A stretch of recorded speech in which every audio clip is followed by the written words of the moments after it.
الحمد لله رب العالمين الرحمن الرحيم مالك يوم الدين أشهد أن لا إله إلا الله وأشهد أن محمدا عبده ورسوله. کم سے کم جمہوریت میں اتنی آزادی تو ہے، کم سے کم جمہوریت میں اتنی آزادی تو ہے، ہم کو خود کرنا ہے اپنے قاتلوں کا انتخاب. محترم اساتذہ کرام اور پیارے ساتھیوں، ہر انسان کو اپنے وطن و ملک سے انسیت و محبت ہوتی ہے. یہ ایک فطری جذبہ ہے جو انسان کے خمیر میں پیوست کر دی گئی ہے.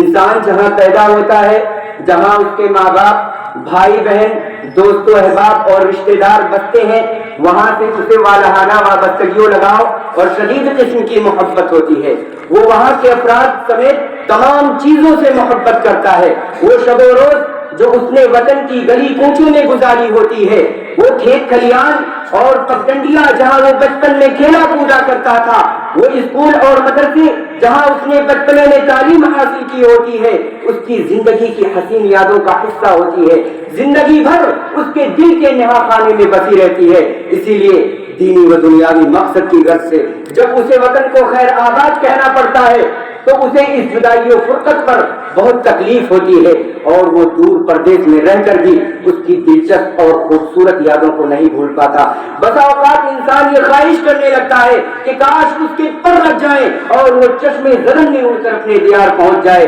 غربت میں ہوں اگر ہم، رہتا ہے دل وطن میں، سمجھو ہمیں وہیں بھی دل ہو جہاں ہمارا.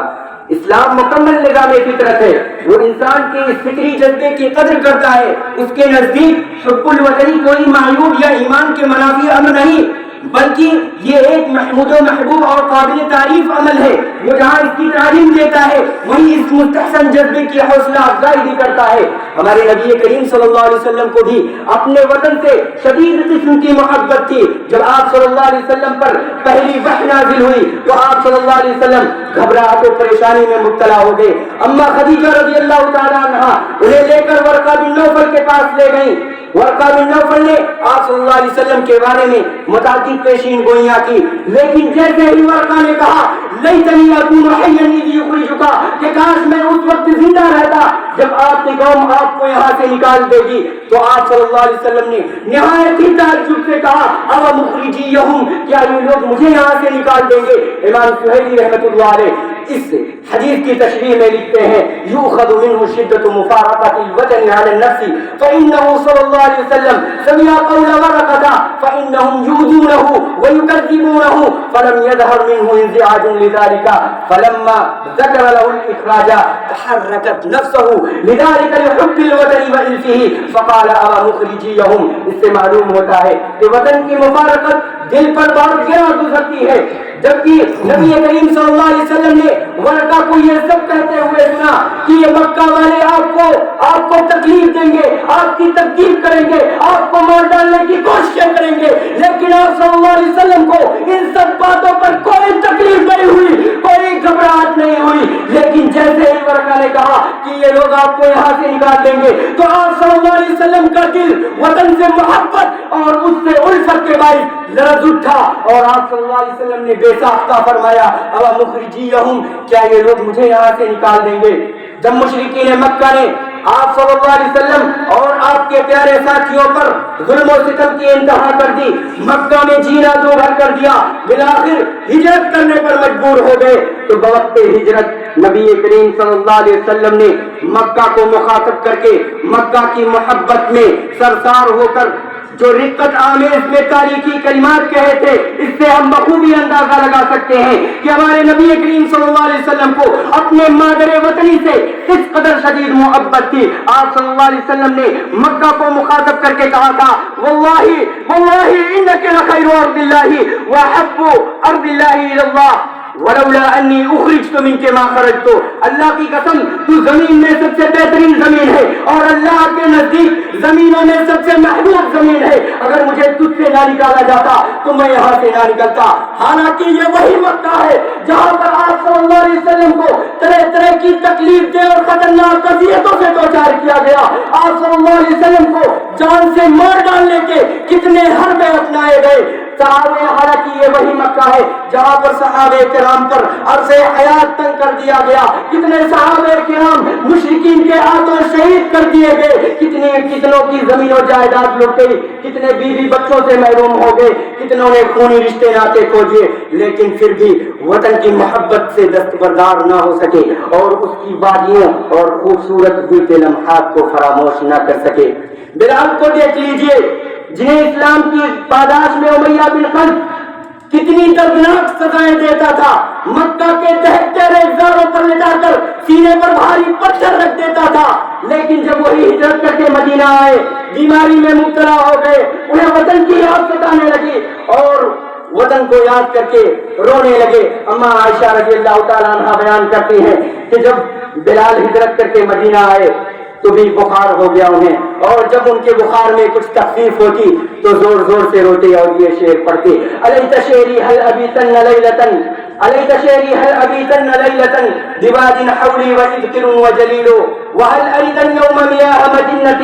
وهل اريد اليوم مياه مجنة وهل تبدون لي شامة وتفيل، کہ کاش مجھے ایک رات بھی وادی مکہ میں گزارنے کو مل سکے جبکہ میرے ارد گرد اذکر اور جلیل ہوں گے، اور کیا مجھے ایک دن بھی ایسا مل سکے گا جب میں مقام مجنہ کے پانی پر جاؤں گا، اور کیا مجھے ایک نظر بھی شامہ اور کفیل پہاڑیوں کو دیکھنے کا شرف حاصل ہو سکے گا۔ غور کیجئے ظلم و ستم کے پہاڑ توڑے جانے، سخت اذیتوں سے دوچار کیے جانے کے باوجود بھی وطن کی محبت کو فراموش نہ کر سکے، کیونکہ یہ فطری جذبہ ہے اور انسان بہر صورت فطرت سے بغاوت ہرگز نہیں کر سکتا۔ امام ابن بطال نے انسان کی اسی فطری جذبے کی وضاحت کرتے ہوئے ارشاد فرمایا، وقد جبل الله النفوس على حب الاوطان والحنين اليها وفعل ذلك عليهم السلام وفيه اكرم الاسوة۔ ان تمام دلائل و حوالے سے یہ بات پائے ثبوت کو پہنچ جاتی ہے کہ اسلام وطن کی اہمیت کو تسلیم کرتا ہے، حب الوطنی کی قدر کرتا ہے، اس کی تعریف کرتا ہے، اس کی حوصلہ افزائی کرتا ہے، اور یہ ایک قابل تعریف عمل ہے، لیکن وہیں پر اسلامی اس حقیقت کو بھی بیان کرتا ہے کہ ایمان کی محبت، ایمان کی حفاظت وطن کی حفاظت پر مقدم ہے۔ اگر کسی ملک و وطن میں مسلمانوں کو ان کے ایمان و عقیدت کی بنیاد پر ظلم و ستم دیا جائے، انہیں اسلام کی پاداش میں دردناک سزائیں دی جائے جس کے باعث ان کا ایمان پر ثابت قدم رہنا مشکل معلوم ہونے لگے، انہیں اسلامی شعائر پر عمل پیرا ہونے سے روکا جانے لگے، تو ایسی صورت میں اسلام وطن کی محبت کو ایمان کی محبت پر قربان کر دینے کا حکم صادر فرماتا ہے، اور انہیں وہاں سے ہجرت کر کے ایسی جگہ جانے کا حکم صادر فرماتا ہے جہاں وہ بآسانی اپنے دین پر عمل پیرا ہو سکے۔ اسلام وطن دوستی کا قائل ہے، وطن پرستی کا ہرگز نہیں۔ وطن دوستی یہ ہے کہ انسان جہاں پیدا ہوتا ہے اس سے محبت کرتا ہے، اس کی تعمیر و ترقی کے لیے کوششیں کرتا ہے، اس کے فلاح و بہبود کے لیے کوششیں کرتا ہے، جبکہ وطن پرستی انسان کے نزدیک تمام تعلقات سے بڑھ کر ہو جاتا ہے، حق و ناحق کا پیمانہ بن جاتی ہے، اور وطن پرستی میں انسان اپنے ملک کے مفاد کو دوسرے ملک پر مقدم رکھتا ہے اور دوسرے ملک کی مصلحتوں اور حقوق کو خاطر میں بھی نہیں لاتا، جبکہ اسلام اس کے سراسر اس تصور کے سراسر مخالف ہے۔ وہ امت واحد کا قائل ہے، وہ کہتا ہے کہ سارے انسان آدم کی اولاد ہیں، اگر اور باہمی تعلقات کی بنیاد ایمان و عقیدے کی بنیاد پر ہے، نہ کہ وطن پرستی۔ جس مذہب میں وطن سے محبت کے تئیں اتنے روشن اور واضح تعلیمات موجود ہوں، تعلیمات دی ہوں، اور انسان کے اس فطری جذبے کو سراہتا ہو، جو اہل وطن کے ساتھ خیر و بھلائی کا حکم دیتا ہو، آج اسی کے ماننے والے پر بے بنیاد الزام عائد کیا جاتا ہے کہ یہ وطن سے محبت نہیں کرتے، اس کی تعمیر و ترقی کے خلاف ہے، انہیں پاکستان چلے جانا چاہیے۔ اور افسوسناک پہلو تو یہ ہے کہ یہ سارے تانے اور بناوٹی باتیں ان لوگوں کی طرف سے کی جاتی ہیں جو دراصل خود ملک کے غدار اور جلال ہیں، جن کی غداری کا، جن کی ملکی غداری کا، جن کے ماضی کی تاریخ کا ہر وقت ملکی غداری کا ثبوت پیش کرتا ہے، جو آئے دن متعدد ملکی اسکینڈلز اور